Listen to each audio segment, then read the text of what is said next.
ಸ್ನೇಹಿತರೆ, ನಾನು ನಿಮ್ಮ ಈರಣ್ಣ ಕುಟಗಿ ಮತ್ತೊಂದು ಹೊಸ ಕಥೆಯೊಳಗೆ ಒಂದು ಸಣ್ಣ ತಪ್ಪು ಎಂತಹ ದೊಡ್ಡ ಅನಾಹುತ ಮಾಡ್ತಾನಕ್ಕೆ ಈ ಕಥೆನೇ ಕಾರಣ. ಸ್ನೇಹಿತರೆ, ಇಲ್ಲಿ ಏನಾಗಿತ್ತು ಅಂತಂದ್ರೆ, ಇಬ್ಬರು ದಂಪತಿಗಳಿದ್ರು. ಹೆಂಡತಿಗೆ ಮುಂಬೈಯಲ್ಲಿ ರೀತಿ ನೌಕರಿ ಸಿಕ್ಕಿತ್ತು. ಹೀಗಾಗಿ ಹೆಂಡತಿನ ಮುಂಬೈ ಕಳಿಸ್ಲಿಕ್ಕೆ ರೈಲ್ವೆ ಸ್ಟೇಷನ್ ತನ್ನ ಕಂಡು ಬಂದು ಅವಳ ನಿಂತಿ ಬೀಳ್ಕೊಟ್ಟು ವಾಪಸ್ ಹೆಂಡತಿ ಮನೆಗೆ ಹೋಗ್ತಾನೆ. ಮನೆಗೆ ಹೋಗಿಂದ ಈ ಕಡೆ ಹೆಂಡತಿ ಮುಂಬೈಗೆ ಹೋಗಿ ಅಲ್ಲಿ ನೆತ್ತಿ ನೌಕರಿಗೆ ಜಾಯಿನ್ ಆಗಿ ಮರುದಿನ ನೆತ್ತಿ ಮೆಸೇಜನ್ನು ಮಾಡ್ತಾಳೆ. ಆದರೆ ಗಂಡನ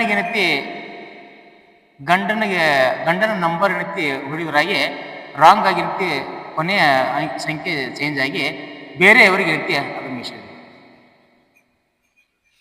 ಬೇರೆಯವ್ರಿಗೆ ಮೆಸೇಜ್ ಹೋಗುತ್ತಂದ್ರೆ ಅಲ್ಲಿ ಏನಾಗಿತ್ತು ಅಂತಂದ್ರೆ, ಆ ವ್ಯಕ್ತಿಯ ಹೆಂಡತಿ ಸತ್ತು 2 ದಿನಗಳಾಗಿತ್ತು. ಗಂಡ ಹೆಂಡತಿಯ ಚಿಂತೆಯಲ್ಲಿ ಕುಂತಿದ್ದ.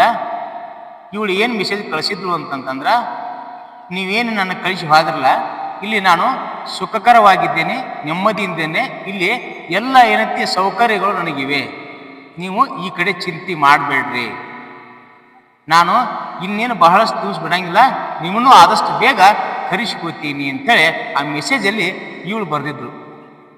ಈ ಮೆಸೇಜನ್ನು ಓದಿದ ತಕ್ಷಣ ಅವ ಪ್ರಜ್ಞೆ ತಪ್ಪಿ ಬಿದ್ದುಬಿಡ್ತಾನೆ. ಸ್ನೇಹಿತರೆ, ಒಂದೇ ಒಂದು ನಾವು ಸಣ್ಣ ತಪ್ಪು ಮಾಡೋದ್ರಿಂದ ಎಷ್ಟೆಲ್ಲ ಸಮಸ್ಯೆಗಳಾಗ್ತಾವಂತ ಈ ಕಥೆಯ ಶೀರ್ಷಿಕೆ. ಅದಕ್ಕೆ ನಾವು ಯಾರಿಗಾದ್ರೂ ಏನಾದರೂ ಮೆಸೇಜ್ ಮಾಡ್ಬೇಕಾಗಿತ್ತಂದ್ರೆ ಒಂದು ಸಲ ಬಿಟ್ಟು 2 ಸಲ ವಿಚಾರ ಮಾಡಿ ಮೆಸೇಜನ್ನು ಮಾಡಬೇಕು, ಮೆಸೇಜನ್ನು ಹಾಕಬೇಕು. ನಂಬರ್ ಸರಿ ಐತೋ ತಪ್ಪೈತೋ, ಇವತ್ತು ರೊಕ್ಕ ಹಾಕೋದಾಗಿರ್ಬೋದು, ಏನಾದರೂ ಮೆಸೇಜ್ ಕಳಿಸೋದಾಗಿರ್ಬೋದು. ಅದಕ್ಕೆ ತಾವು ಮಾಡುವ ತಪ್ಪಿನಿಂದ ಇನ್ನೊಂದು ಅನಾಹುತಗಳು ಆಗಬಾರ್ದು ಅಂತ ಹೇಳ್ತಾ ನನ್ನ ಕಥೆಯನ್ನು ಮುಗಿಸ್ತಾ ಇದ್ದೀನಿ.